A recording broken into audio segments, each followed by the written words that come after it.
What's going on, fellow A-plussers? It is I, your more phenomenal host, Adam Perez, back once again with a brand new video for you guys this week as we're going to do a little bit of a pre-recording for you guys here. Unfortunately, we're not going to be having a live episode of A-plus More Phenomenal this weekend. Today is actually me and the girlfriend's baby showers. We celebrate our baby boy being born a week and a half or so ago, almost 2 weeks ago. Crazy how time flies already. So going to be a rather busy day, but I still wanted to go ahead and drop some content for you guys here today. So today we're going to be getting into Dino Fury episode number 18, Cross Wires. We're going to be breaking that down for you guys. Also got maybe one or two little Tokusatsu articles for you guys to certainly break down also. And then, of course, your live viewer questions. If you've already sort of submitted them, I decided to go ahead and cherry pick some of the ones that have certainly already been provided for us. So a little bit of a small pre-recorded episode for you guys to hopefully get you through the weekend, to certainly say the least. So thank you very much, guys, for certainly joining us and your continued patience and understanding with the big life changes that are certainly happening as of right now in my life. So thank you very much for your guys' continued support. But today, guys, I'm assuming episode 18 of Dino Fury wind up dropping over on Nickelodeon this week. Brand new episode there.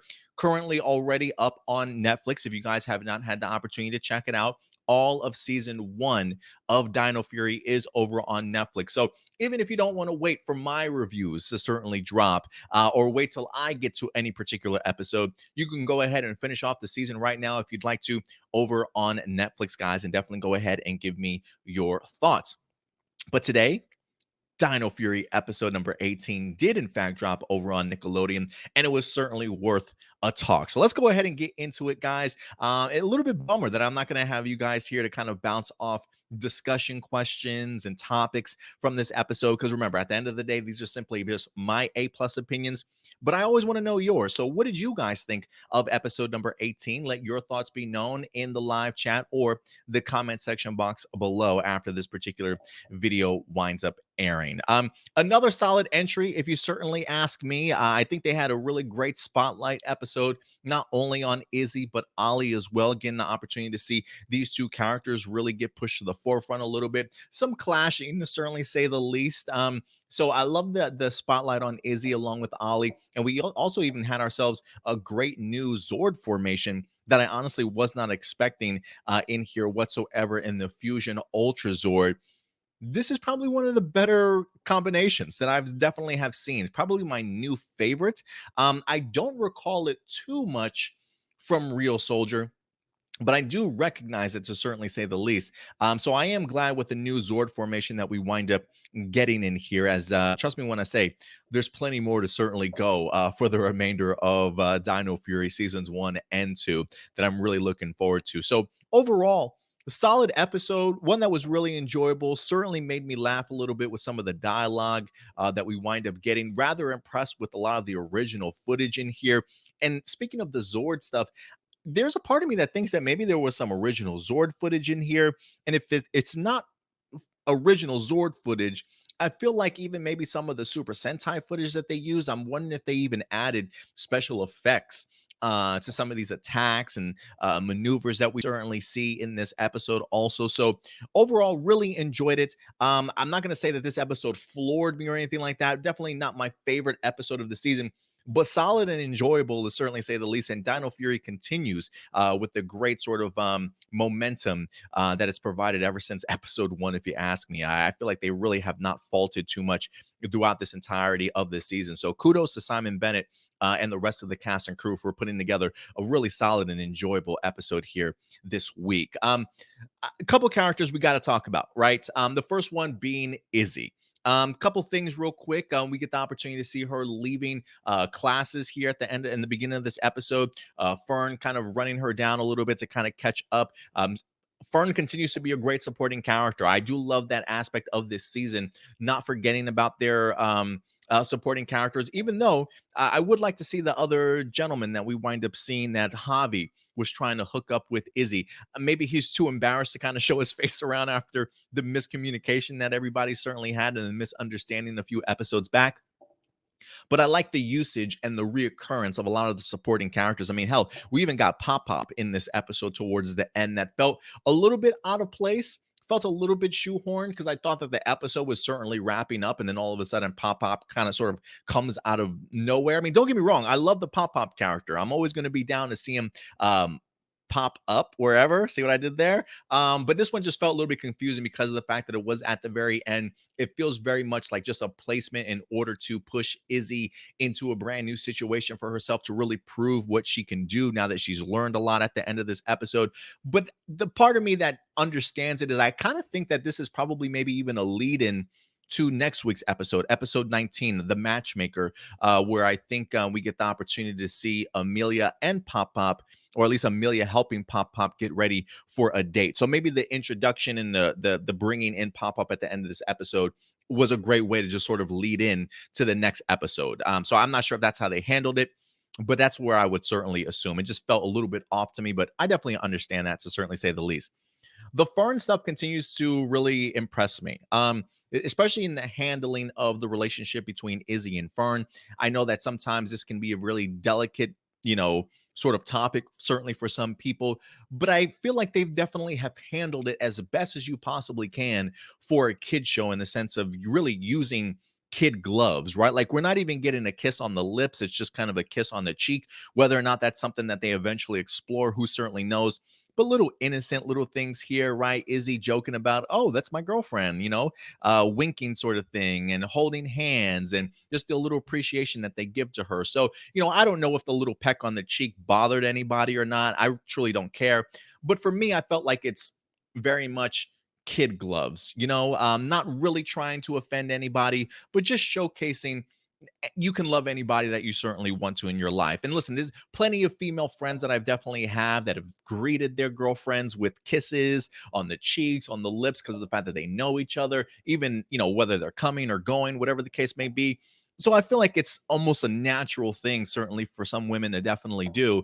And I don't think it's something that we need to necessarily even bat our eyelashes at, honestly. So I love the way that they're handling it, not being too in your face, not overly sexualizing anything. They're definitely keeping it PG for a kid show. And I think if you can do that, that's perfectly okay in my book, honestly. So really enjoyed that. But the one thing that we learn about Izzy in this episode, to certainly say the least, is that she has a hard time in asking for help.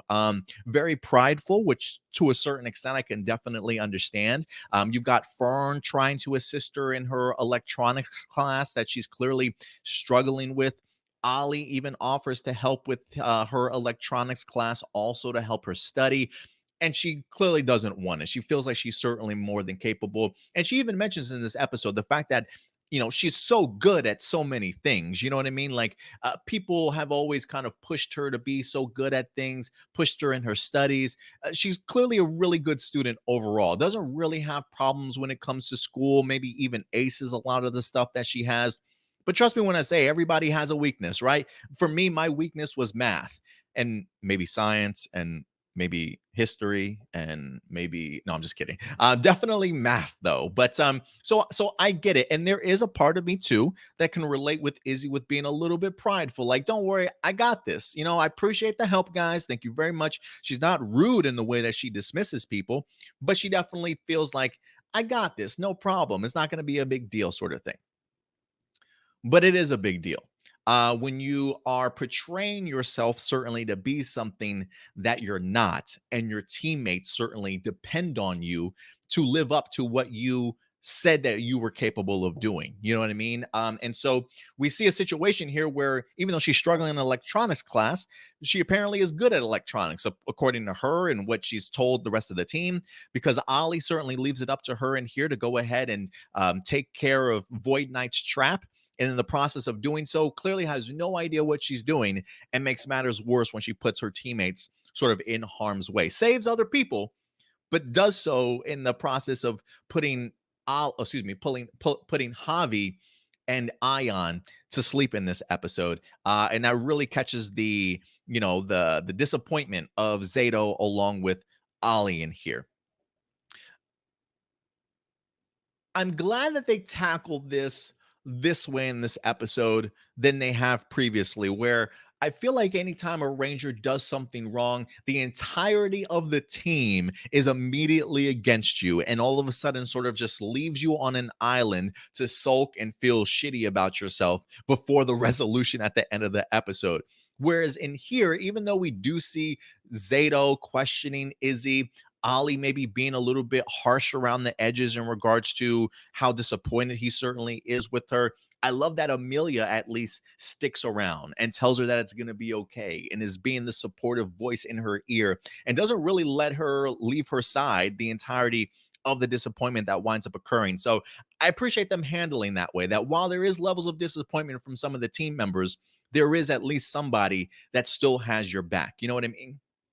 And so when it comes to Izzy, I love the fact that Ollie does give her an opportunity here to learn from him and being a little bit more hands on. Because the one thing that I do admire about Izzy in this episode is that she is at least able to understand what's best for her when it comes to studying, right? Like some people are really book savvy and can read and hold that information inside. Some people are a lot more hands on, right? They got to get their hands on it, repetitiveness, have somebody walk them through it, sort of thing. And that's how they kind of retain information. So there's always different, everybody retains information differently. The idea is really having to know what your strengths are, right? And clearly, when it comes to reading books, at least about electronics, that's not necessarily the best sort of learning method for Izzy. And so she's clearly has fallen behind. But the idea that somebody like Solon, the MVP of this episode, again, Solon is like this season's MVP. She truly does come through for a lot of the Rangers. So great honorable mention for her there. But I love the fact that she's like, maybe she just needs somebody to guide her and kind of give her some hands-on experience, right? And that's exactly what Izzy certainly needed in here. Not only going through the struggles of having Ollie sort of teach her and guide her, but she clearly held onto the information enough to go ahead and take out the last sleep trap that Void Knight winds up putting together. And I love I love how they handled that moment where you expect Ollie, the tech genius, to be the one to go ahead and do it. And then all of a sudden he gets fallen into the trap of falling asleep and he pleads or at least looks at Izzy and is like, "You're our only hope," sort of thing before he passes out, and really puts the pressure on Izzy. I really love the way that it was certainly handled and filmed. Seeing Ollie literally have to depend on Izzy to save everybody's life, and to kind of see that countdown going all the way down to 2. Poor Izzy sweating her ass off trying to go ahead and take this sleep trap apart. I thought the build up and the momentum to that moment was handled extremely well. To even see her at the end of this episode manage to ace her test here, and thanking not only Ollie but also understanding a little bit more about herself and understanding that, listen, if you don't understand something, it's okay to certainly let you know. The problem that you really get into is when you put up this front and you're too prideful to certainly ask for help, and you continue to let people think that you know what you're doing when at the end of the day you truly have absolutely no clue. So speak up, ask for help. It's perfectly okay. But I'm really glad that Izzy wind up learning her lesson in this episode. Because trust me when I say, guys, I feel like I can relate to that sense of being too prideful. And I don't want to say think that I know what that I not to say that I think that I know what I'm doing all the time, but to the point of like, I almost, I try not to ask for too much help. One, because I don't want to be a burden on other people. And two, because I just feel like, I could probably learn it for myself. And there's probably a lot of things in life I probably could have learned if I just asked people for help. So I do get the idea of sometimes pride certainly getting in the way. But remember, guys, pride can definitely be your downfall. So certainly ask for help and learn how you learn better, honestly, also. Real quick, too, let me see here. What else did I wind up putting in here? Let's talk a little bit about Ollie, too, right? Because one of the questions that I asked was, what is Ollie too harsh? And there is a personality trait about Ollie that I continue to recognize. He's got this overconfidence about himself, almost to the point of arrogantness, right? Like because of the fact that he's such a tech genius, right? He's so good at what he does. His mother's a freaking inventor genius too. They've been on so many expeditions and excursions together. I mean, this guy probably feels very worldly out of all the other rangers. So, and he carries himself that way too, to the point to where sometimes I feel like Ollie tends to sort of butt in and maybe boast about himself and some of the accomplishments or things that he's done in his life while he's trying to compare it with whatever the other Rangers are doing. But sometimes he can come across as like that arrogant asshole at times, right? So I do feel that sometimes he can come across a certain type of way. And I felt that maybe a little bit in this episode too. But I don't necessarily think Ollie was too harsh. I personally don't think so, at least. Like, I get the idea of initially sort of being upset, right? You trusted someone to certainly get the job done, and they lied to you and then also harmed your teammates in that process. So that initial reaction that he has of like, look, your sorry is not good enough right now, sort of thing, right? Like, it was the simplest thing that I asked you to do. He's under this impression that Izzy knows everything, that she knows what she's doing. So when he comes back and he finds this mess that he's sort of just fallen into, I get the idea of being initially that upset and maybe walking off a little bit. The problem that I might have had with Ollie though is that even when Solon asks him, why don't you ask Izzy for your help? Then he starts kind of talking shit about her, right? Like the idea of like she's been studying all year and she hasn't learned a thing. Like, damn, bro, like, hey, like I get that you're upset now, okay? But Solon asked you to certainly do something. And even though you may not necessarily be on the same page, there's got to be some understanding there. And Ollie eventually does understand. So I'm not going to say that Ollie was too harsh because I get his initial upsetness. That I'm perfectly cool with. I kind of wish they didn't have him say like that dick comment. Not that he says anything dickish, but he acted dickish in regards to his reaction of Solon wanting him to help her out. But the moment he actually spills out the words out of his mouth like, do you want to assist us? I can really use your hands.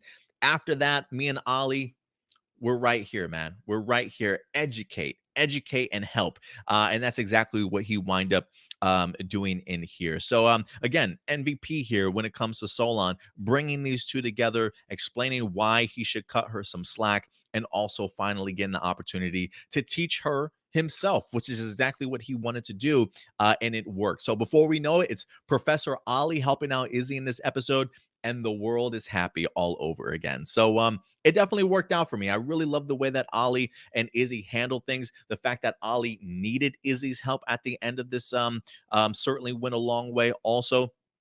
And I'm sure there's going to continue to be more clashes between some of our Rangers, some misunderstandings and miscommunications. But I actually really enjoyed the way that it was handled and acted in here. So Izzy and Ollie really came through. So shouts out to Kai and Tessa for having a great episode for the both of them. I honestly thought. I feel like a lot of people out there probably aren't big fans of the Ollie character, and I can understand it, but I don't mind him so much. I truly don't.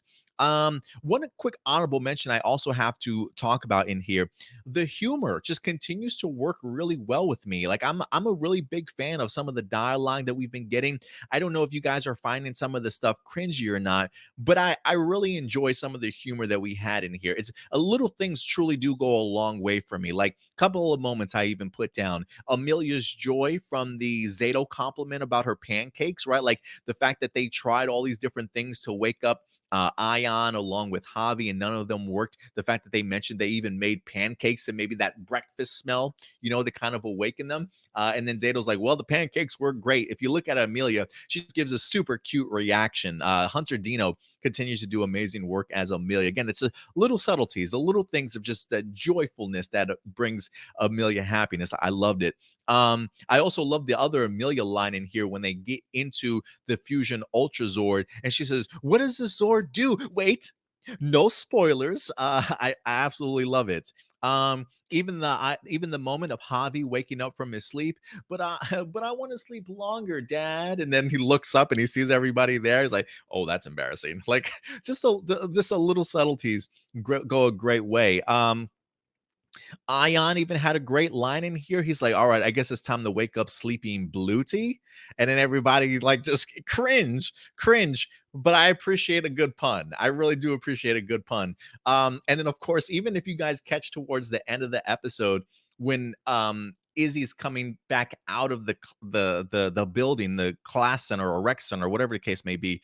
If you listen over the intercom, the guy making the announcement says activities have been postponed as our monster crushed the venue. I've never really heard I've never heard that before in Power Rangers world. Other people like really um playing up the part that they literally just had a monster attack in their city. I got a little bit of a chuckle out of there. So again, the little subtleties, the little things, the little ad libs here there. Are fantastic and brought a ton of humor for this week's episode. But other than that, guys, the action in here was incredible. Great original footage, especially for the fight footage. I love the fight that we see early on at the factory when they get there. I think it's Zato, Amelia, and Ollie looking for the other sleep trap that they come across, and they wind up having a fight against the monster and some of the henchmen. Great stuff. Absolutely love the original fight footage in here. And they even did a great job of mixing Sentai footage with that. There's a moment in here where you see all three of the Rangers clashing the monster together with their sword, and which is Super Sentai footage. And then as he brushes them aside, the cut and the edit is almost seamless, like it goes right back into sort of original footage of the team again. And I was really eating it all up. And honestly, the new Zord formation again looks sick. Talk about just fire, guys. I barely remember this particular Zord from Real Soldier, but the Fusion Ultra Zord looks amazing. I really love the design. Probably my favorite combination that we've certainly have seen together. This will definitely be up there in regards to a nomination for the awards at the end of this season. And then also on top of that, for me, it was almost really difficult to find out if there was any original Zord footage in here, because of the fact that this Zord, there's a part of me again, I truly don't remember the in Real Soldier very much. So there was a part of me that was having a hard time trying to remember what was original footage and what wasn't. So I don't know if there was original Zord footage in here or maybe just added special effects, but it really went a long way. Like the scene, especially where you see the Zord getting ready for its final strike, and you got the Mosa Rex arm that comes out and it turns into a Minosaur, I believe, and then you got not a Minosaur, the a Mosasaurus. I don't remember what they're called. And then on the left hand, you got the T Rex, and you see the actual T Rex mouth coming at you. For some reason, something wants me to say that that's original footage, or maybe just they added a special effect to add the dinosaurs in there. I have no idea, but I would be really curious. Simon Bennett, for some reason, if you were happy to watching this review, please let me know what was original footage, if any, in these Zord battle sequences that we wind up getting. Like some of the shots of maybe the monster growing, or some of the up shots that we wind up having felt like original footage, just at a different, at an original camera angle. I don't know, but I'm gonna tell you right now, I love the Zord battle. Zord battle was great, and original fight footage continues to impress each and every week, ladies and gentlemen. But overall, guys, again, these are just simply my A+ opinions. I definitely want to go ahead and know yours. If there's anything that I missed, though, character wise, storyline detail wise, or plot details, definitely go ahead and let me know your thoughts in the live chat, and we'll definitely go ahead and continue this conversation as the week advances. And then, of course, we'll go ahead and get into next week's episode. I should be around for an A+ Morphinominal live episode for you guys next weekend. So definitely stay tuned as we dive into episode 19 then. But thank you very much, guys, for listening to my Dino Fury episode 18 review. And it's so weird pre-recording this stuff, because I usually will bounce to your comments, see what you guys are certainly saying, and now I'm like, I guess I move on to my next article now. But yeah, man, real quick before we do though, Dino Fury really continues to impress me, man. It truly does. I don't know what the future holds for Simon Bennett, and I've said this before, and I'll say it again. I've really loved this season. I truly have, for the first season. And so far, nothing that's happened in here makes me think that Simon Bennett shouldn't return unless he himself just doesn't want to. I feel like this is the most excited, especially since Beast Morphers, that Power Rangers has certainly ever been for a lot of us. And the fact that somebody like a showrunner and Simon Bennett to get us to this particular point, I think truly does say a lot. And I think also maybe even so, I think even some of the ratings might have even have declined over on Nickelodeon, but that's almost certainly expected.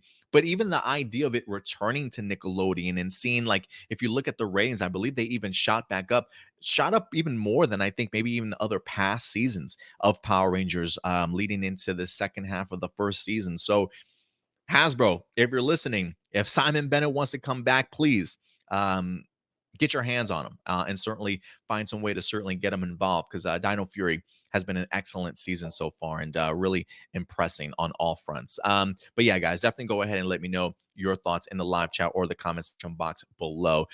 Two last topics that I definitely want to go ahead and bring up. I don't really have an overlay design for, because I wasn't expecting to spend a lot of time on here today, but I do want to go ahead and talk with you guys about a couple other topics. Now, you guys know when it comes to action figures, I'm not the biggest fan of action figure collecting. But one of the things that I've mentioned here, while I have been impressed by some of the Lightning collection pieces that we've certainly gotten, there's nothing really that's kind of jumped out at me to be like, Adam, you need to have this. This maybe, honestly, that's probably a lie, guys.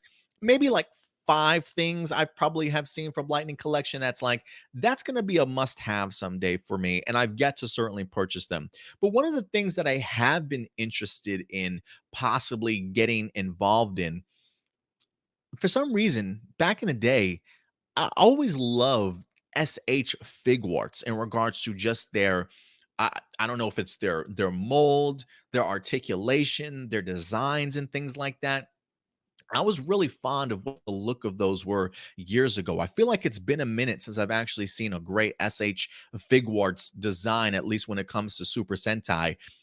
But guys, it seems as though they are definitely back. And if I could be honest, it might actually get me into the action figure collecting. Let's go ahead and dive into this so you guys can see exactly as to why. Because over here on Toku Nation this week, it says SH Figuarts Zenkaiser revealed. It says Shinkochu Saihu Gokai Red teaser released as well. So it says, after 7 years of Super Sentai, after 7 years, the heroes of Super Sentai make their triumphant return to SH Figuarts.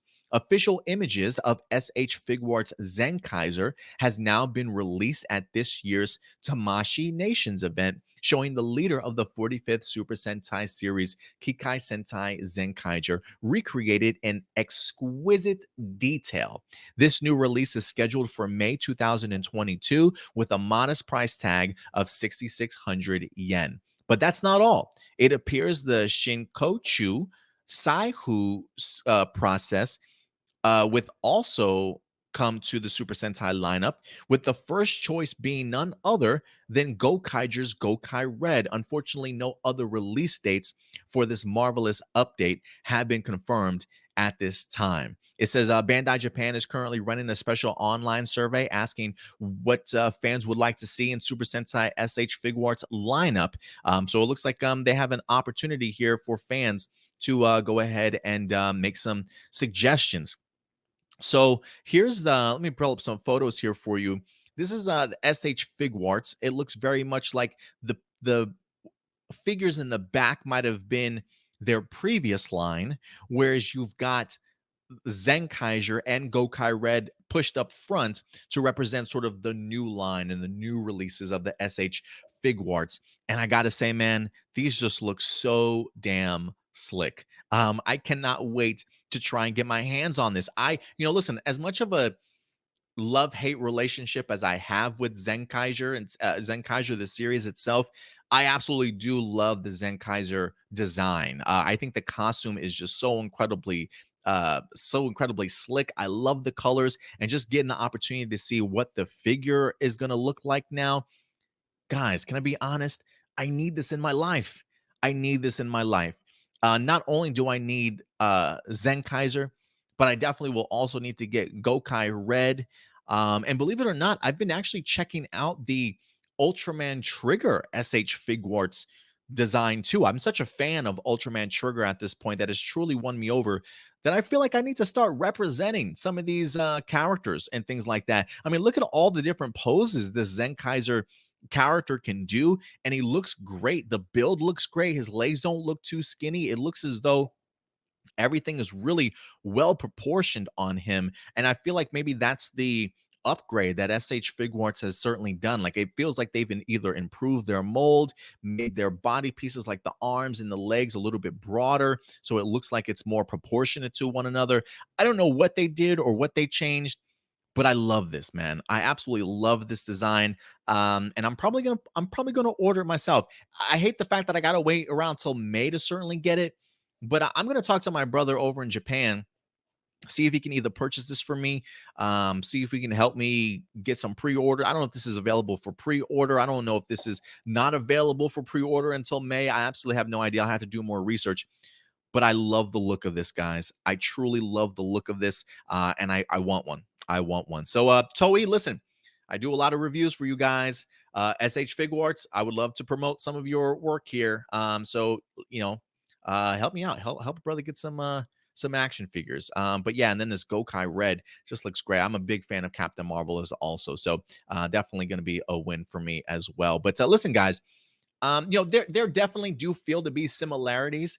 I feel like between SH Figuarts and sort of like Lightning collections, but I guess maybe because of the fact that I stumbled upon SH Figuarts, I kind of hold them to a higher standard. Maybe that's wrong of me. Again, I'm not an action figure collector, so maybe somebody that is a collector of action figures can tell me which brand that they prefer a little bit more, the Lightning collection stuff or the SH Figuarts. Maybe there's pros and cons to each. I'm not quite sure. But the fact that I'm probably never going to get an opportunity to see a Zenkaiser Lightning collection piece, this might be my only opportunity to certainly get one. So I'm on board with this, guys. I'm on board with this. I think I probably will spend some money on my first action figures. Yay, Adam.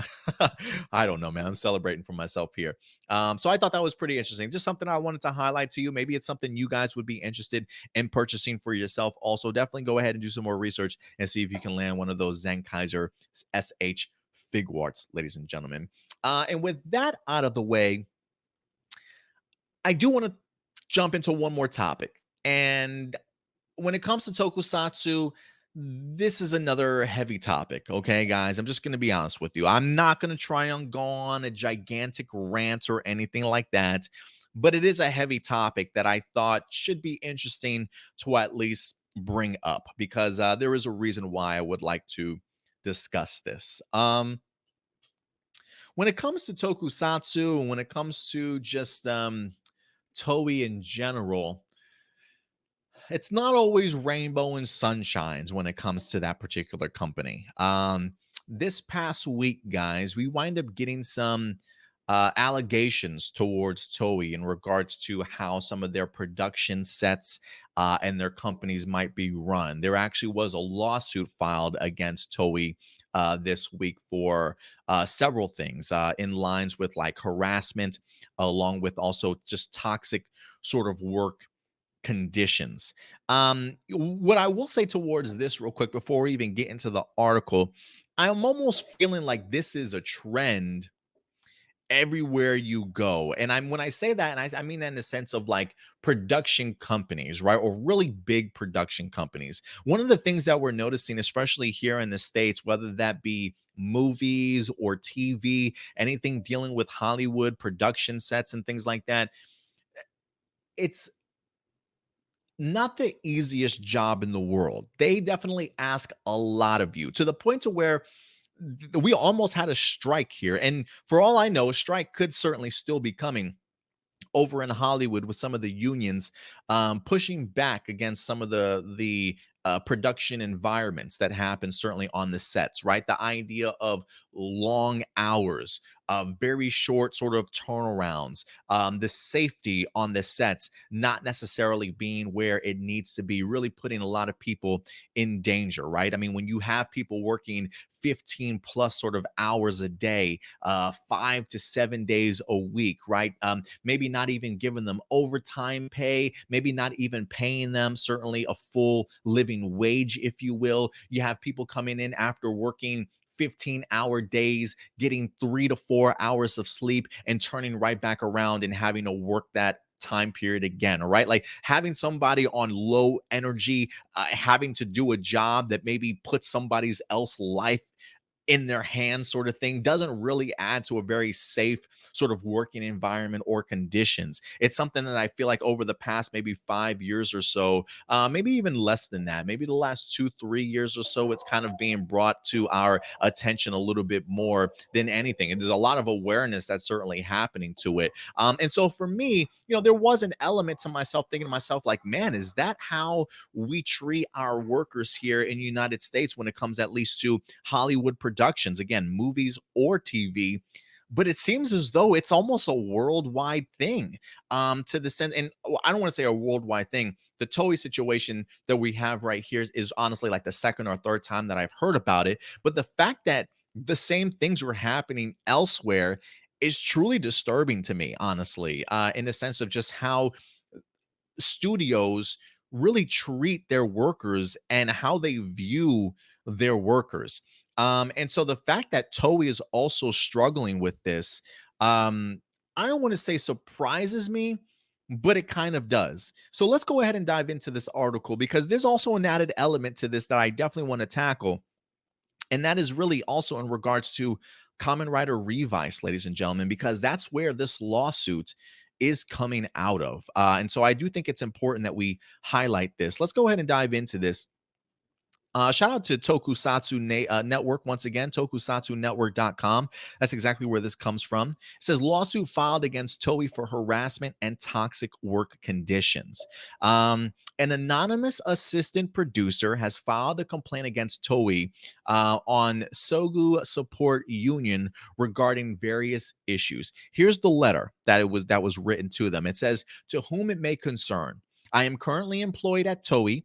I joined the company as a new graduate, and after working my way through production department and the directing department, I worked as an assistant producer for Kamen Rider Revice, a work commemorating the 50th anniversary of the Kamen Rider franchise from November 20th, from November 2020. As of June 2021, I have been on place on adjustment order. Because of this, I have decided to join the support union, an individually affiliated labor union, in order to make demands and collectively bargain with Toei. Listening to the current situation and the stories of the seniors who had left the field, I realized that this was not an issue that affected only me, but a problem that has been prevalent in the company for a long time and has been left untouched. Additionally, the lack of legal compliance has been exposed on shows and hero shows, and questions have been raised on social media. I don't think that I could have had the courage to file a complaint against the company on my own. I would like to express my gratitude to Miss Iri Nakayama, the female stage host at the Theater G Rosso, who courageously communicated the current situation of Toei in the past, and also to those who conveyed their awareness of questions at the Go Ranger Festival. I think maybe a couple months ago, there was another sexual harassment allegation for somebody that worked at one of the stage shows, if I'm not mistaken. I didn't read too much into it. I didn't know exactly fully what was going on, but it will be talked about in this article. It says 2 years ago, even though there was an incident at the Theater G Rosso that made me question the company's decency, the internal response was to hurry up and extinguish the fire. And no one bothered to actually tackle the root of the issue. Even now, even though I took a leave of absence and filed the complaint, their response remains the same. Of course, I'm very attached to Kamen Rider Revice, a show I've been involved in for 6 months. There are many people I'm very grateful for. Kentaro Maeda, who I believe is the main the main comment writer on the show, Wataru Hyuga, Akaya Emoto, and he goes on and says, and the rest of the cast have been wonderful people to work with and have saved my life. I apologize if I caused any trouble to those people. So yeah, they're talking about issues in here of a fixed overtime system. When it says 3 months after I was assigned to work there, I was promoted from a regular employee to an assistant producer. My salary was changed to a flat rate regardless of how much I worked, which was called a fixed overtime system. When it changed, the manager explained to me that the salary structure would change. When I asked what the specific amount of what a specific amount was, they brushed it off and says, it's enough to live on. It's enough to live on. It says the deemed overtime hours set forth in the agreement with the union were amount equivalent to overtime pay calculated based on 55 hours on weekdays and 15 hours on holidays. The agreement was based on the assumption that 70 hours of overtime work would be performed per month, ignoring labor laws.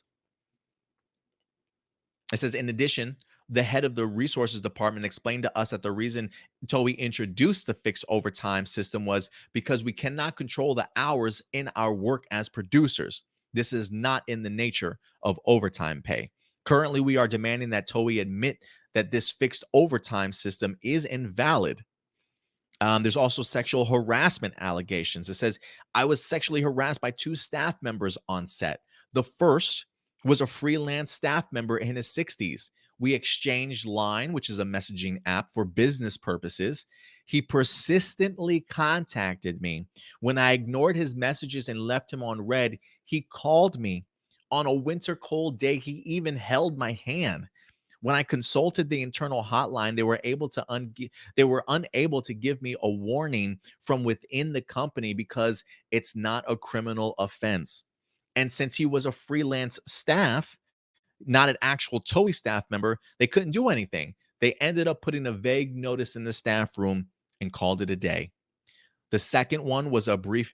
In that regards, it's not why the fact that they're saying it's not a criminal offense, it may not necessarily be the fact that he groped her or touched a private place or tried to have sex with her, sort of thing. It's the idea of making someone uncomfortable and touching them when they don't want you to certainly touch them. You know what I mean? That is certainly a form of harassment, especially if you're making it blatantly clear to this person that you're not trying to do all that. You know what I mean?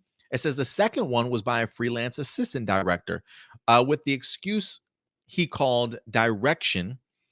He called me into his office, just the two of us, made me stand in a camera test where we just stared at each other and ordered me to sit with him on the location bus. When I talked to my supervisor about it, he held it up an oppressive attitude against me. Later, I met with him again in another filming. He harassed me by not making eye contact, not giving me necessary information, overly reprimanding me. When I became the associated producer for Common Rider Revice, I explained the situation to the producer and told him if given a choice, I would remove myself from the staff.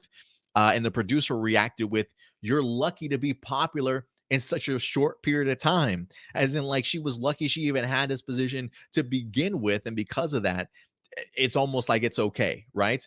She said, I would end up seeing my 2 harassers and working with them on set, mentally suffering. And then if you got, of course, the overtime stuff, just overworking people and things like that. And she says, essentially, nothing has changed. Um, and here's also some other examples of harassment that Toei company has experienced. Eri Nakayama spoke up about being sexually harassed as an employee of G Rosa, which included being called an inappropriate name related to male genitalia, asked inappropriate questions, groped in her buttocks in passing, as well as getting her breasts fondled. On July 6th, while Toei and the advertising company also are currently being investigated, the allegations have been verified. The employees guilty of sexual misconduct included 1 employee and five employees from the affiliated company. They also had the Gao Festival. It says Kazuyoshi Sakai, who played Sataro, or also Gao Black, touched the lower half of Gao White's body during the Go Fest, and posted the scene with the hashtag translating to Goey White's butt on social media. I didn't know. That's crazy. It says, since this was not a joke but a criminal act, questions were raised on social media. Since Toei has yet to issue any explanation, a signature campaign is currently underway. So, guys, this is very much a case of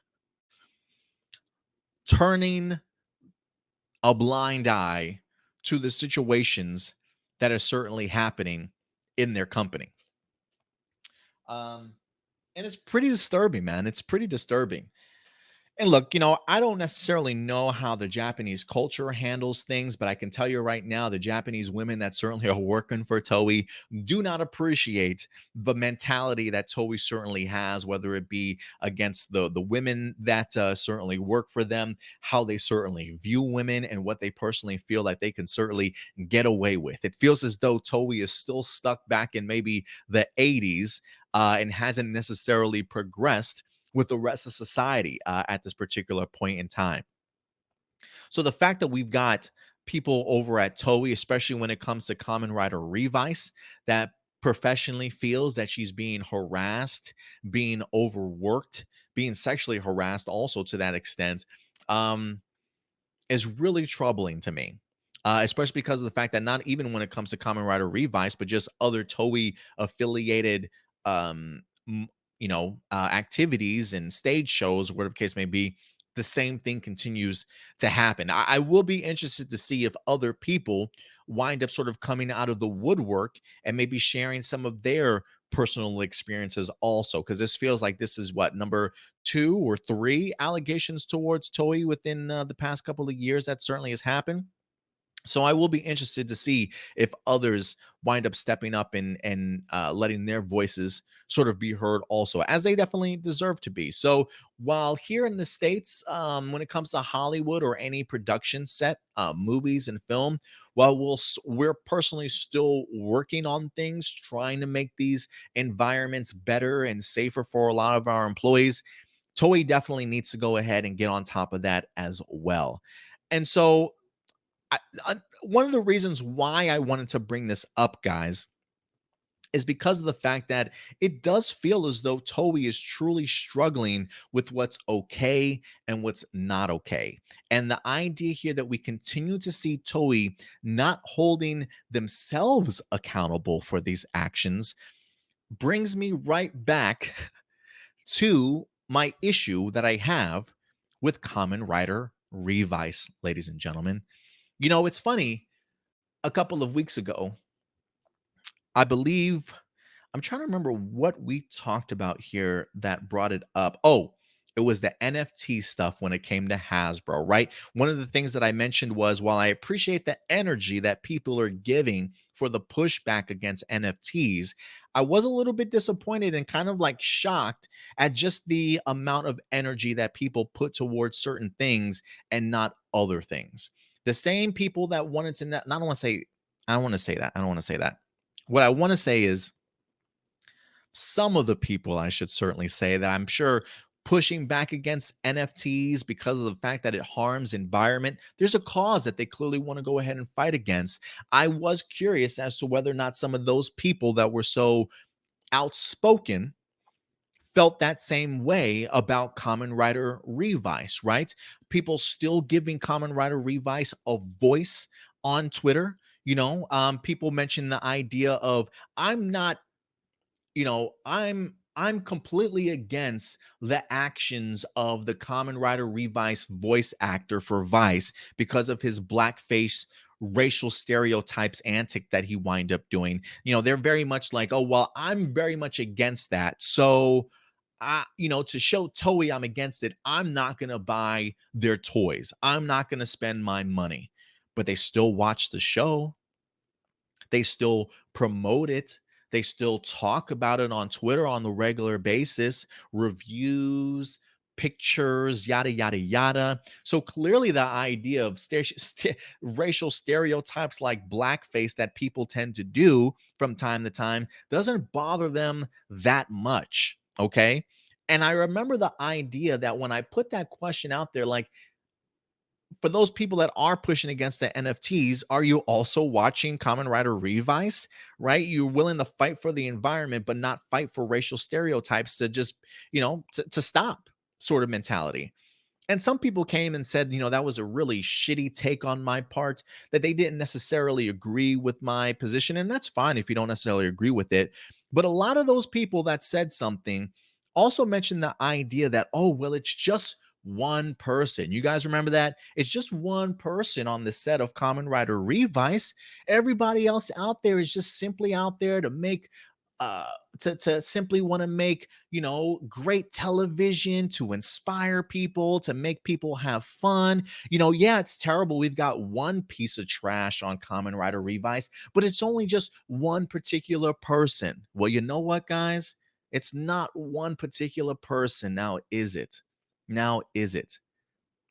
You know, you find one roach, there's a lot more around. You may not see them, but you find one roach and there's a whole family of roaches hiding somewhere else.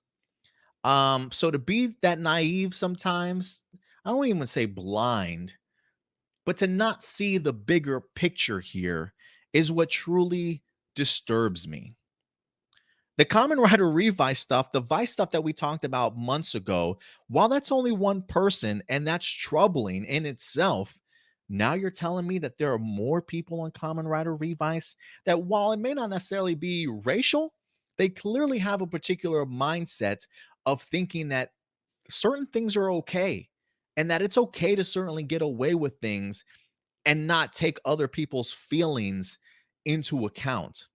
It's the idea of thinking you're privileged, thinking that you've got money, that you've got power, that nobody can certainly touch you, that people unfortunately turn a blind eye to a lot of nasty shit that certainly goes on behind the scenes. So, you know what, guys?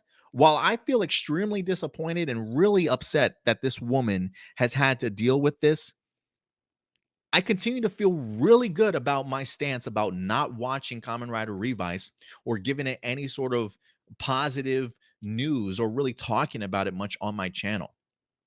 Because now you're telling me that somebody on the Revice set is getting harassed and feels very uncomfortable and has spoken to the union and has spoken to Toei, the overarching production company, and they continue to turn a blind eye and let people know that this type of mentality is acceptable. And you know what's going to happen? People are still going to watch Kamen Rider Revice, which is really disturbing. Really disturbing. Clearly, there are some people in Toei, and clearly, there are some people on Kamen Rider Revice sets that do not believe in the idea of holding themselves or other people accountable. And they continue to get away with it. And by not saying anything, by not stepping up and taking a stand, you continue to let them know that this way of acting is okay. So that people continue to go on, sexually harass people, go on to overwork people, go on to continue to hire people that have had some racial connotations and moments in their past with stereotypes and not letting them be held accountable for your actions. Toei is setting the example. It's okay, guys. It's okay. So please, in the future, I don't want anybody to sit here and tell me it's just one person who's a piece of trash on Kamen Rider Revice, And granted, look, that guy may not, who knows? Maybe that guy's not a racist for all I know, right? Like I mentioned before, I'm not trying to cancel the guy. I'm not trying to have him removed or fired from his job. I believe in the idea that everybody deserves to try and make a living wage. For all I know, the guy's got a family. Only thing I've ever asked for, the simplest thing, is to hold people accountable. An apology and understanding that what you did was wrong, but none of these people are being held accountable. The people in their higher ups are not holding them accountable. And the same dangerous thing continues to happen over and over again. I'm not making this shit up, guys. Lawsuits filed against Toei thanks to somebody on Kamen Rider Revice letting us know that no, it's not just one person. Clearly, there's a much bigger issue going on at Toei and on the Kamen Rider Revice set than we certainly even know. Remember, if there's one roach, there's a whole family of roaches hiding. You just got to find them. And they're definitely there. So, guys, listen, continue to show your support for these women that keep coming out and explaining themselves. Um, and hopefully, over again, I'm not in Japan.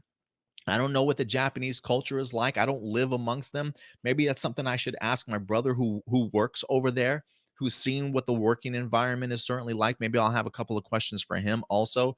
Um, but it seems as though Toei definitely has a long way to certainly come and going through the same struggles that we clearly have had to deal with here in the States also, where I feel like we have been making some progress, but there's a lot more progress that certainly needs to definitely be made. And it feels as like Toei is just now starting that journey, whether or not they even really um, um, acknowledge all the nasty shit that's certainly happening behind the scenes there. That's a completely different story, right? People these days just don't like to admit that they're wrong to anything. We like to live in this perfect world where everything is rainbow and sunshines and nobody makes mistakes. Why would I admit that I did something wrong when I did nothing wrong? And that's the fucked up, skewed mentality that a lot of people unfortunately have living in their own fairy tale world these days. So yeah, I feel even much better.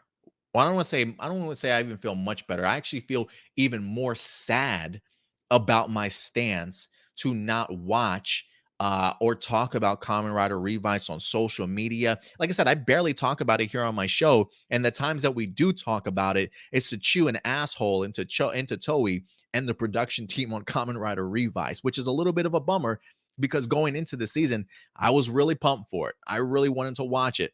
So yeah, guys, there's a lot more going on behind the scenes, and I think we need to really pay attention in regards to what we want to fight for, what we want to take our stances against, or don't. If you want to turn a blind eye, that's fine, but acknowledge it. Be a man or be a woman about it. That you don't really care what anything that Toei does. You're still going to watch and certainly enjoy their content that they continue to dish out and continue to give them the promotion that they definitely need. So I will continue to not watch Kamen Rider Revice any longer and feel very comfortable about that stance. And I hope people that have pushed back against me, I hope that this news is a little bit of a eye opening to you. There's a lot more going on that you certainly need to pay attention to. And with that, guys, that's all of our topics today. Thank you very much, guys, for that. And with that, if anything, I will go ahead and jump into your guys' live viewer questions. Look at that. I mean, guys, we're like an hour into this show, and this is supposed to be like a pre-recording. You know what I'm saying? It almost feels like I've got you guys here to talk to about this stuff. Let's see here. Let me go ahead and pull this up. A plus more phenomenal.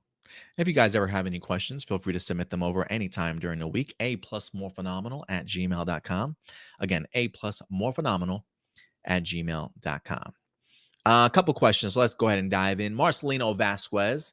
He says, here's a link to Power Rangers Cybercore. Thank you very much, man. He says, to show you proof that the whole Cybercore pitch is not fan fiction. Thank you very much for that clarification. He said, I tried to tell you last week, but YouTube deleted my comments. Yeah, I don't know why. I guess maybe it's the link. He says, I don't know if the link will be available for you to click on. I did get the link this time. I almost think that if you, in the comments, if you added a link, they probably look at that as like spam, like somebody's trying to promote something. So it might have automatically deleted it. It might have been the YouTube algorithm that certainly did it. But I did get the link. So thank you very much, Marcelino. You also ask, if the Power Rangers movie reboot bombs and fails, what will happen next? Oh, we won't get another Power Ranger movie for years, okay? For years. At least not in the box office. At least not in the box office. And again, this is one of the things as to why I've been saying this and screaming this to the high heavens, guys. As much as I absolutely want Power Rangers on the big screen, Power Rangers can succeed as a streaming movie. I really want to see them push this towards streaming. I mean, Snake Eyes didn't do very well at the box office for Hasbro and Paramount, unfortunately. Transformers Rise of the Beast has been pushed back like an additional year. I don't know why. Reshoots. I don't know if they're redoing the script. I mean, they have filmed this movie. This movie is wrapped now that I think about it. So they've pushed it even further back. I do wonder if it's a case of maybe they're hoping that maybe later next year the pandemic is a little bit even further away and the box offices are even better than what they certainly were, so that they can really get all the money from a Transformers movies, because Transformers movies, regardless if you like them or not, are usually a great money maker for Hasbro. They usually will pull in a couple $100,000. You know what I mean? So they probably are maybe pushing it because of the pandemic and really wanting the box offices to be really full capacity at this point. But if the movie reboot bombs, it just continues. That's two movie. That's I'm sorry. That's three Power Ranger movies in a row that have not done very well at the box office. Power Rangers Turbo, the 2017 Power Rangers movie, and then this one. Um, and it just continues. For them, it would just signal the idea of why are we trying this? Why do we want to continue to lose money? Whereas again, why I think their best bet is to create a movie ready for streaming, have one of these streaming services pay you back the production budget, or maybe even overpay for your particular movie to stream for exclusive rights to that particular film. I think that could certainly go a long way in regards to giving Hasbro more money that they need to push towards production of other television shows, other miniseries, other animated shows, and hell, maybe even future movies. But if this movie bombs, guys, I don't expect us to see a movie, a Power Ranger movie, at least in the box office, at least in the box office for years. For years, it will definitely set it back. So they got to get it right, and they got to be very strategic in regards to how they release this movie, because it could be the downfall of Power Ranger movies going forward. So please, Hasbro, avoid the risk and see if you can sell this movie first and foremost to a streamer. But that's just me. But that's just me. Um, correct me if, and you also say correct me if I get anything wrong. But from what I heard, the vaccine mandate does not apply to any film or TV shows that are considered non-union. And since Power Rangers is non-union, doesn't that mean that none of the cast members are mandated to take the vaccine if they want to keep their jobs? I don't know. I don't know. I don't know how that all works, Marcelino, unfortunately. Let's see here. Jessica Fryman's got a couple questions. Is production on Jonathan Entwistle Power Ranger movie universe started? I don't believe so at all. Maybe pre-production, in the sense of maybe some concept art, maybe some rewriting of scripts. I believe they're probably very far from casting as of right now. It feels as though things have maybe slowed down a little bit. Brakes are in fact being pumped, maybe due to how again, maybe the Snake Eyes movie might have done, them pushing back the Transformers, realizing that the box office is getting there. It's getting there, but it's not fully back where I think some people would certainly like it to be. So I think maybe pre-production, like putting together concept art, coming up with ideas, scripts, reworking scripts and things like that. They're probably fully in that particular mode as of right now. So this probably does give Jonathan Entwistle some time to work on other projects that he certainly needs to, especially if Hasbro is trying to slow down a little bit. Um, Adam Perea has got a couple questions. He said, this is kind of both on topic and off, but what was it like growing up in the 80s, 90s, and 2000s? Was life simpler back then and seeing the world change all the way till now? Can you imagine waiting for new episodes and series of Power Rangers without the internet? This is Adam, your old question is what this is really coming down to. What was it like growing up in the 80s? Man, I don't know, Adam. I'm assuming you're probably pretty young. Um, Life was much simpler back then, much simpler. I think the current culture right now is very soft. Not to say that I'm hard and rugged and I'm a real man. Not to say anything like that. But I do think that the current generation is a little bit softer. I don't know if we had to swallow terrible jokes and being made fun of more harshly back in the day that gave us like thick skin and be like, shit nowadays don't really bother us too much because it's just like, really, that offended you sort of mindset. But life was simpler. Like I was just thinking the other day, like, you know, it's crazy to think like how would we even survive without our internet and our cell phones right now? Like people would go absolutely crazy. But it was the way of life back in the day, right? Like if you went out somewhere publicly, oh, I'm gonna go into the city. I'll see you later. There's really no way to communicate with somebody unless you got some quarters and you can find a payphone. But if you leave the house, you're gone for the entirety of the day. Nobody knows where the fuck you're at, sort of thing, right? Can't keep in close contact like that, sort of thing. So the idea of like these little kids having cell phones these days to keep in contact with their parents at school in case something happens, like none of that happened, right? Like there was, unless you had like maybe like a pager, like, hey, 911, call me. But life was so much simpler, right? People used to send regular letters and regular mail, sort of thing. Be okay with having to communicate that way, waiting 3 to 5 business days to actually get a letter, if not longer sometimes.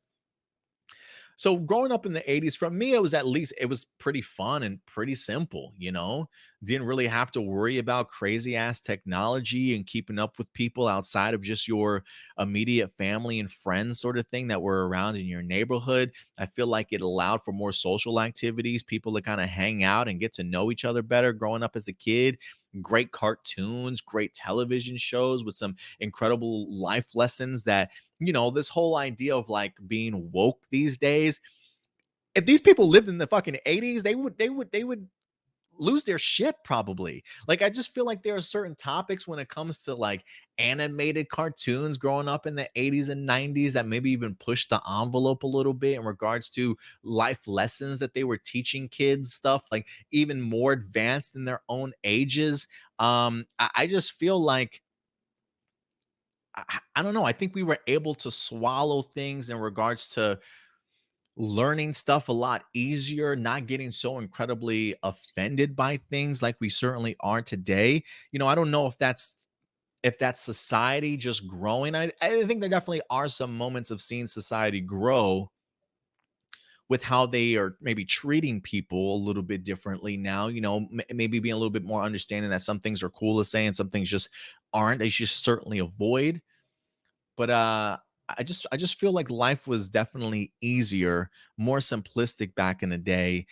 Didn't have to walk on eggshells as much. And today it's almost like any little thing that you say can offend somebody. You know, um, I don't know, man.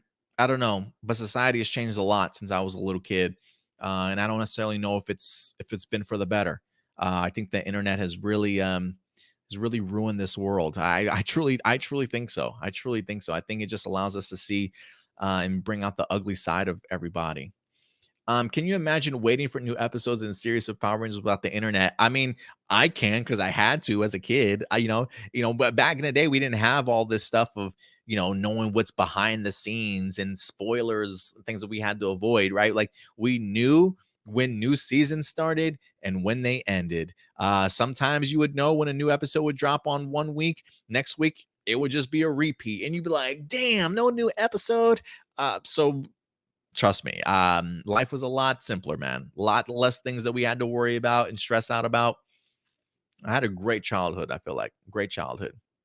Um, and now that I have a kid, I'm immensely worried about introducing my kid to this world. I truly am. I almost want to bring my kid up through the stages that I went through in life. Like, okay, you can't get on the internet at least until you're like in your teens. Like I want to bring my kid up on like 80s cartoons, 90s cartoons, start them off with like a Walkman. Maybe you'll get a disc player when you're like 10 years old or something. I'll even get you like the non-vibration one for like 30 seconds. So while you're walking with it, it don't skip on you, the anti-skip CD player. Like baby steps. Like I'm a no cell phone for the kid. I'm gonna get him an actual rotary phone where he's got to like bring. I'm gonna do all that so the kid understands and appreciates what technology these days is certainly all about. I feel fucking old answering this question, Adam. I'm not gonna lie, but life was a lot simpler back in the day, man. What do you think of episode 18 of Dino Fury and seeing her fern kiss on the cheeks as our main couple right now in Dino Fury? We know a lot of people got angry during episode 13, and I'm pretty sure some people are going to get angry at this particular episode also. This is a kid show. How dare you show a female kissing another female? It was on the cheek, my guy. Like, come on. Like, if a kid, if a kid at home doesn't see his own mom or one of his mom's friends embrace his own mother, give her a kiss on the cheek when she certainly comes in. Like, let's stop being so overly sensitive to little things. This is just an expression of love and allowing people to understand you can love whoever you certainly want to. Again, and that's one of the reasons why I give Simon Bennett and the writers kudos and a pat on the back for the way that they are handling this, right? I mean, they could have pushed it right in people's face and just had, Fern and Izzy tonguing them down. Is that what you want? Would you prefer that? I didn't think so. So, can we get a nice little compromise somewhere in the middle? And I think this is the great compromise. Showcasing that Izzy clearly has affections towards Fern. They clearly care about each other and they're simply expressing it. And there's certainly nothing wrong with that. If you have a problem with that, you should probably tell your mom and your girlfriend to stop kissing on her friends too whenever she certainly sees them. It's the same exact thing. All the only term that we have that's different is relationship, but it's the same thing. You're just expressing the care for somebody. And so for me, it doesn't, again, I don't even bat my eyelash at it. If anything, I give them kudos for handling it the way that they certainly did. And I enjoyed episode 18. I thought it was really enjoyable, really solid, great action, great humor, great lessons for Izzy and Ollie to certainly learn in here. And I had a fun time with it. I really did. Do you feel that while Beast Morphers had rocky start season one, and a first half season two, the series as a whole was still a success as Hasbro's first series? From what you've seen so far in Dino Fury, does it really feel like Hasbro and the New Zealand production crew have learned a lot from Beast Morphers and fixed areas that Beast Morphers struggled with? So um, for me at least, Beast Morphers season one, I didn't feel like it had a rocky start. I actually was a really big fan of the first season. I thought the first season was handled extremely well for the most part. The issue that I had with Beast Morphers was the first half of season two. I think the second half of season two was stellar, but I thought season one didn't really have too much of a rocky start for me. I actually really appreciated it for what it was, especially from that first episode of seeing the great action sequence that we get to see in the Grid Battle Force lab and things like that. Or was it a warehouse? I can't remember. So I was a big fan of the first season. So it worked for me. A little rough the first half of the second season, but really made up for it at the end. So for me, when I do see Dino Fury, I've really enjoyed season one so far. I think they're definitely taking cues from what they did in the final half of Beast Morphers and kind of expanding on it a little bit in regards to like Power Ranger lore, making some connections to the past, a la Lord Zed and some of the stuff that he represents and might sort of bring back, but also really allowing us to be fully invested in these brand new characters, giving us a ton of firsts throughout this entire season. So yes, this feels very much a step above what we wind up getting from Beast Morphers. Again, not to take anything from it, but it just feels like going from there into this season. Simon Bennett looked at this season and said, "Okay, this is what worked in Beast Morphers. This is some stuff that didn't. Let's go ahead and improve upon it." And he certainly did his best when it comes to Dino Fury. So I do feel like they have fixed some areas that Beast Morphers were struggling with. Not to say that this is a perfect season by any stretch of the imagination, but I do think that they have built and have carried on to that momentum from Beast Morphers for sure. Power Rangers Legacy. I didn't want to ask this, but we know some fans, people are against seeing characters in superhero shows like Dino Fury with Izzy coming out as LGBTQ. Do you think some of them are against that kind of stuff because not only are they drinking too much political BS, but perhaps they're tired of political agendas being shoved in TV shows because TV and movies are supposed to be about escaping the real world? Um, I don't want to say it's only because of that. I think if there are things that I have heard, yeah, is it some political BS? Yeah, absolutely. Anytime you start hearing people use the term woke, um, cancel culture, um, all those are really big political fear words, things that you hear other people use to like put fear or doubt in your head in regards to like, oh, this has got to be an agenda, right? So in that regards, I do feel like there are clearly political aspects behind it, but I also do think that there are religious aspects to it too. I do think that there are some Christians or whatever your belief system certainly might be that do feel uncomfortable with this type of stuff, you know. And as somebody myself that I do consider myself a Christian. Not all Christians are created equal, right? Like we all definitely have our own particular views. That type of stuff doesn't bother me just because of the way that my viewpoint certainly is. But some people definitely do. So I will say a little bit of political and religious issues. You know, sometimes it's just simply against their beliefs. And I'm not going to be one to be like, oh, well, your beliefs are wrong. You know, you believe whatever you certainly want to believe. I definitely understand that 100%. So I know not everything is going to be comfortable, you know, or there's going to be some pushback. I think for me, I get tired of the political agenda side of things. Like that's a little bit hard for me to truly kind of understand. Because I just feel like that anytime you start getting into the political BS and you start using certain terms, to me, it just kind of shows an unwillingness to adapt to the real world and society that we currently live in. Um, at least that's where I stand. You know, look, movies and television for a lot of people is a way to certainly escape the real world, but I always viewed that term in a sense of escaping the real world to mean I'm going through a lot of shit in my life, man. You know, a death in the family, terrible news you got, hard days, work, right? Just been beat up over the past couple of weeks. Sometimes you just want to sit down, watch a movie, a television show, and escape the real world for a little bit, right? And just find some semblance of happiness in a fictitious story. The idea of saying, you know, I try to escape the real world, you know, I watch movies and TV to kind of escape the real world. When you're saying it in regards to, you know, because you feel there's so many political agendas out there, sort of thing, that feels like you're kind of running away from just legit reality of how this world works. And that feels different to me, right? Like that feels like you're not happy with how the real world is because of the fact that there are people different than you, and you want to escape the world by going to a world where only people like you exist. That's a weird thing to kind of feel like, or like for me, that's what I feel like people are saying.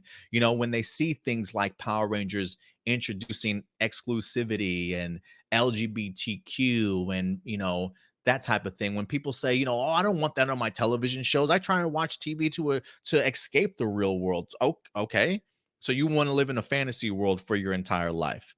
So you just want to live in the world where people like only you exist. Um, the idea of like, again, for me, when I watch movies and television to escape the real world, is because I've had a stressful day and shit in my life just isn't going right. And I want to kind of just be thrown into a fiction or a nonfiction story and learn something else, whether it be a historical documentary, a comedy, a horror film, right? Just anything to get me away from the stresses that I'm dealing with. But if somebody is saying, I only want to watch movies and TV to escape the real world, when it's an issue that you say that because there's an LGBTQ person in there or a person of a different race getting an opportunity that didn't, I want to escape the real world. So, okay, so you want to escape reality. So you want to just be okay with living in your own head. That's kind of how I see that. Um, and I think people are changing that phrase. I don't think that's what the idea of escaping the real world was ever initially meant to represent or fully mean. But when they use that as political agenda sort of thing, that's kind of what I feel like they mean. Um, So I get the idea, So for me, when I watch Power Rangers, it still allows me to escape the real world. Like just because of the fact that I see people that are represented in the real world on the television show doesn't mean that I can't escape the real world by watching it. The idea of escaping the real world is to get caught up in the story, the adventure, the fun, the characters. You know what I mean? And the idea of wanting to escape the real world, if you can't escape the real world by watching Power Rangers, then I think there's something you got to look at in the mirror and to say, like, what is it that's truly bothering me, sort of thing. Because I think people, because then you're just technically looking at all the wrong things that this show is certainly supposed to be, and you're making it difficult for yourself to unfortunately enjoy. Again, that's just my opinion, guys. You don't got to agree with me, and that's fine if you don't. But that's just my opinion. So I definitely have a different point of view when it comes to what escaping the real world means when it comes to watching TV and movies. Um, some people, it's just they just want to live in their own world, and some people feel threatened. So again, whether that be political or religious, I don't think it's just political. I do think that there are other reasons other people feel uncomfortable about it, and some things you just can't change, and that's fine. Some people won't, and that's okay. um Regarding Hasbro Jonathan Entwistle Power Ranger movie, what do you want or wish it does different from the past two films? And take some "This is how you do it" from Marvel and DC movies that were successful, or any other action film that were successful.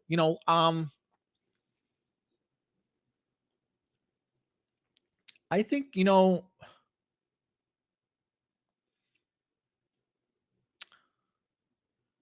that's a tough one, man. Making movies and stuff is not easy. If it was easy, everybody would be doing it, I feel like as far as like what can make it better, or some things that I would like to see done differently, like what do you wish it does different from the past two films? Just don't forget that this is a Power Ranger movie, you know? Um, I love the focus on characters and building up really incredible relationships and great chemistry on screen, right? Like that was one of the strengths of the 2017 movie. You got to find a much better balance. If you can keep that same acting performance, that same effort and attention to detail to the characters, make sure on the opposite side of things, you've got the Power Ranger element involved. While we're all here for the characters and how they make us feel, we all want to be able to attach ourselves to some of these characters. That's great. Keep that up. Let that be a focus. But guys, villains are important. Martial arts and fighting is important. Power Ranger costumes are important. Getting the opportunity to see maybe additional civilian fight scenes mixed in with morphine fight sequences. All of that's important. You got to have that in the movie, and much better Zord designs, please. Much better Zord designs and special effects definitely have to be put front and center. So just a better balance, just a better balance, understanding the movie that you're certainly creating. If you got to watch 10 years and 10 seasons of Power Rangers to understand what Power Rangers gives you and what it doesn't, do it. Because I think there definitely has to be a much better balance towards it. And maybe the idea too of, maybe they are already Rangers when we jump into the movie. Maybe that would help also, so that we do see action sequences early and often with the suits, but then we also get the opportunity to learn about these characters throughout that process and their backstory too. So maybe a different form of storytelling, like maybe not as linear storytelling as we've gotten. Like new characters, they get powers, they learn how to use them, they fight and defeat the monster, right? Like maybe go about it a different formula, and maybe not tell the story that's so linear. Maybe those are some great ways that they can definitely do it. Why is that Power Rangers in Space and Lost Galaxy made huge impact in the history of the franchise? And do you think so far Dino Fury is also making an impact in the franchise as well? Dino Fury definitely is. I feel like they have definitely brought back some Power Ranger fans that might have fallen off. And anytime that you can do that, I do think that's a big impactful era. And trust me, there's also first time viewers to Dino Fury, brand new kids that might be introduced to this also. And I think Dino Fury is going a long way of indoctrinating them into the Power Ranger franchise. So I think they're doing a great job there. But as far as like why In Space and Lost Galaxy made a huge impact in history, I mean, look, Lost Galaxy did something that no other series had done, in the sense of really killing off a ranger and then having them replaced, and then replaced no other by the previous villain from the previous season. So they definitely had some really unique takes, brand new things that they certainly tackled. Again, there are elements of Lost Galaxy I certainly wasn't the biggest fan of, but there are some really big, dramatic, and huge moments in that season that I got to appreciate. And the same thing happens when it comes to In Space. The idea of it really being brand new villains, great new characters. I mean, the Andros and Astronomer storyline, brothers and sisters, I don't think that had ever really been tackled before in Power Rangers. Impactful moments, the death of Zordon, brother and sister are fighting amongst each other, sort of thing. The Zordon sacrifice. I mean, damn, damn. The end of an era and the beginning of another one. In Space and Lost Galaxy. I thought they did a great job in regards to that. So I think those are some of the reasons. And maybe you guys can fill in some other things. I would be curious to know what you guys think in regards to what might have made it that impactful. Um, Adrian Perez has got a couple questions. What was your reaction when Saban announced the 25th anniversary of Power Rangers for Ninja Steel? Were you happy with what we got? Or was it a missed opportunity kind of crossover in Power Rangers with no real morph sequence and a bunch of focus on Tommy Oliver? Do you think it was a much better crossover than the Legendary Fell? And why are bad seasons end hovering the anniversary ones? Yeah, I don't know, man. That's a rough one, right? Like all the bad seasons and get the anniversaries and just like drop the ball. So I'm kind of hoping that for the 30th anniversary we get Simon Bennett back, because and if the rumors do hold to be true, like the idea of moving production from New Zealand to Canada, I think would be really helpful in not only allowing Simon Bennett to have more freedom, but I think be able to really pull the trigger on a lot of other things that he might have wanted to do, that maybe being in New Zealand hinders, especially with things like COVID still being a really tight restriction on who you can and kind of can't bring into the state. So I am hoping that if they do a 30th anniversary for Power Rangers in the same format that they're doing Dino Fury, I am hoping that this is one of the better anniversaries that we've gotten in a while. Even though I was gonna say I didn't mind the Beast Morphers crossover, but that's not necessarily an anniversary. Um, I was excited for the 25th anniversary of Power Rangers Ninja Steel. Even though I wasn't necessarily the biggest fan of the season, the idea of an anniversary, I was like, yeah, this is gonna be cool. I didn't think Ninja Steel could be worse than Ninja, which I wasn't a big fan of when it comes to Super Sentai series, but they really disappointed me and proved me wrong there. Um, I didn't mind what we got. I do think it's better than Legendary Fail, but I do not mind what we wind up getting. Cool to see the brief little cameos. I have no problem with seeing Tommy Oliver kick some ass and have a little bit of a focus.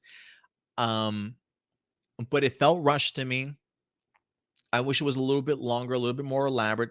I think they did have like a little bit of an extended cut to it that was just more Tommy. I would have loved to have seen a little bit more backstory. And if anything, the 25th anniversary also kind of felt like a cop out to me. It felt like that was the season we should have had Lord Draken pop up in live action, and instead they gave us a bootleg version of that character and really kind of told Shattered Grid in like a bootleg 30-minute movie. You know what I'm saying? Or 30-minute episode. So underwhelming, but I didn't mind it. It's definitely not going to go up there with like my favorite crossovers or anniversaries. I didn't mind it. I'll just say that. Um, what do you want to see with Ali and his mom, Dr. Akana? How do you think Dr. Akana discover Ollie's identity as a Blue Ranger, or just not have her find out? Parents don't always have to find out their kids are Power Rangers. You're absolutely right. I do think that she will, though. I think she's smart enough to pick up on it. I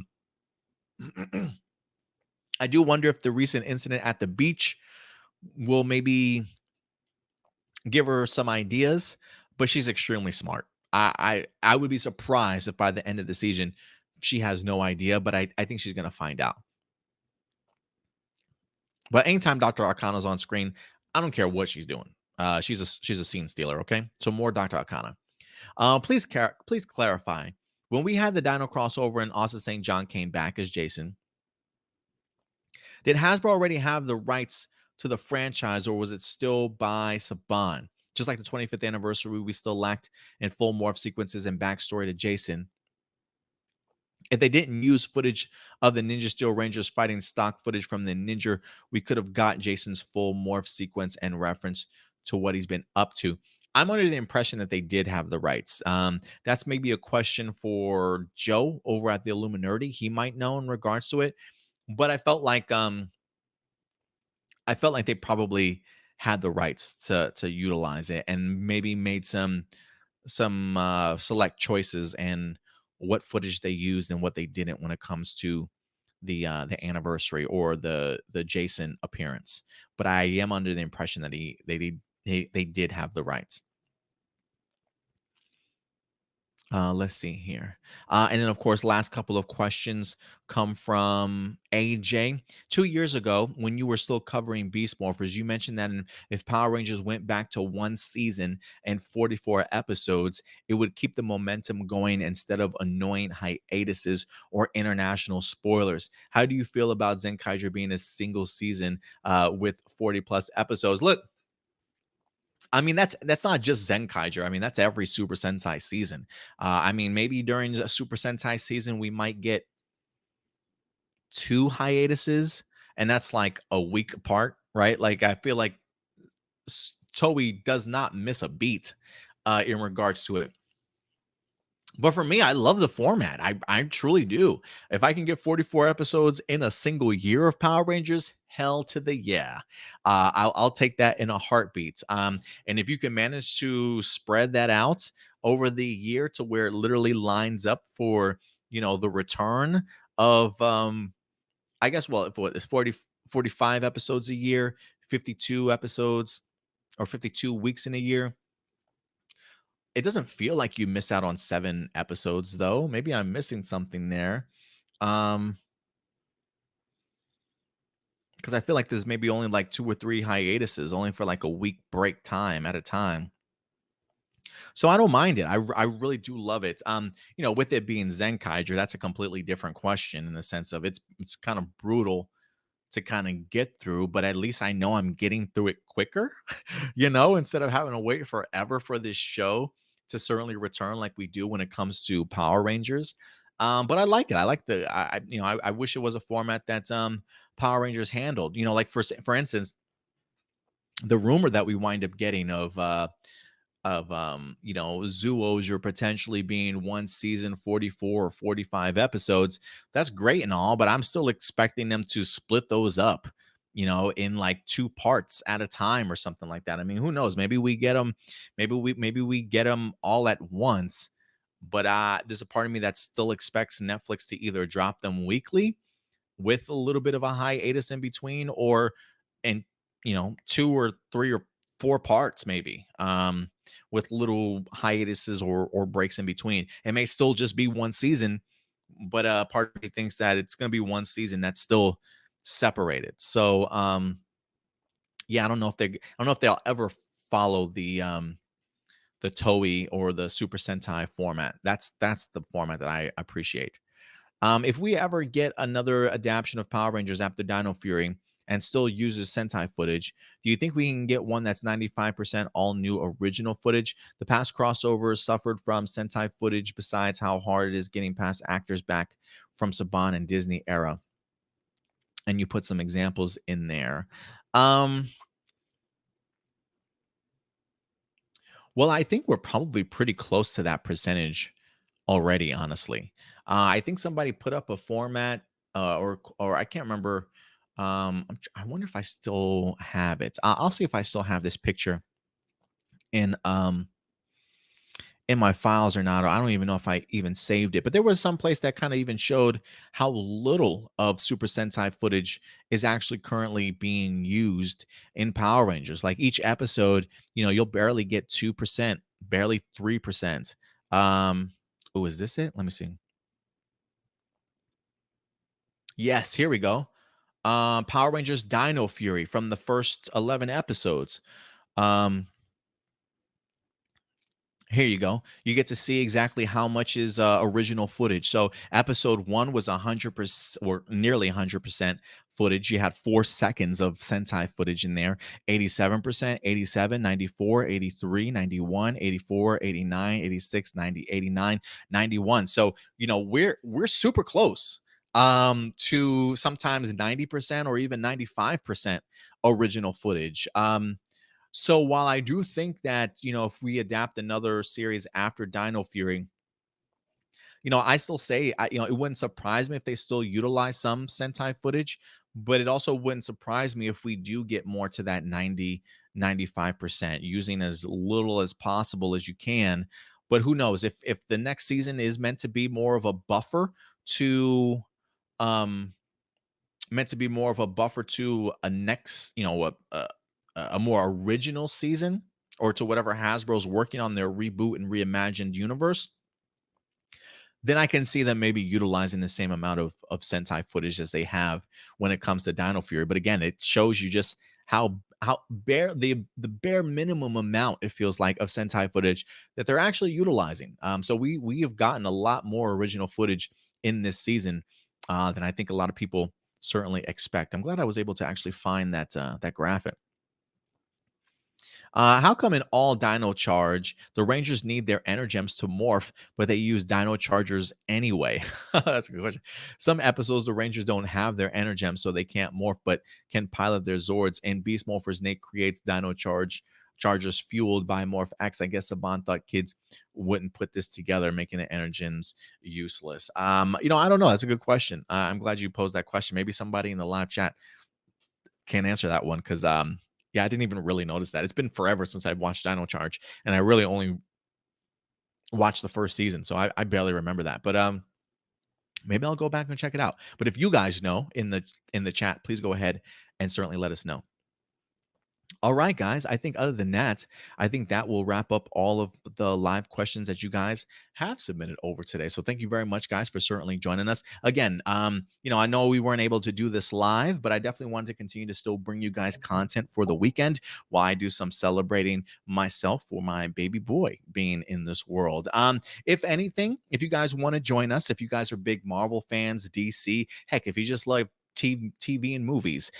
This Sunday, I do plan on still going live at 11 a.m. Central Time to go ahead and do A+ Hero Report on our other YouTube page. So definitely go ahead and check us out then live every Sunday at 11 a.m. Central Time. If that changes, I'll definitely go ahead and let you guys know. Yeah, guys, I hope you enjoyed this week's episode of A+ Morphinominal. Yeah, at the end of the day, let me know your thoughts in the live chat or the comment section box below. But that's certainly going to do it for us here. I'll certainly see you guys next week. Continue to dish out the content whenever it's certainly made available, or whenever I certainly have the time. But I definitely will continue to focus on that for you guys as much as I can. So appreciate your patience and your understanding with all the live changes. And we'll definitely see you guys next week. But until then, do me a big favor. Take care of yourselves. Take care of each other. And as always, keep it A+. I'll talk to you guys later. Bye. If you enjoy our content and want to be a part of helping our channel grow, become a patron supporter. We have affordable tiers to choose from that offer a variety of exclusive and early access content, from audio files for all of our shows for you to enjoy on the road, access to our Discord community, and plenty of reactions, reviews, character breakdowns, and more. Check us out at patreon.com/A+opinions. And as always, remember, like, subscribe, and hit that bell notification so anytime we drop a brand new video, you will be notified.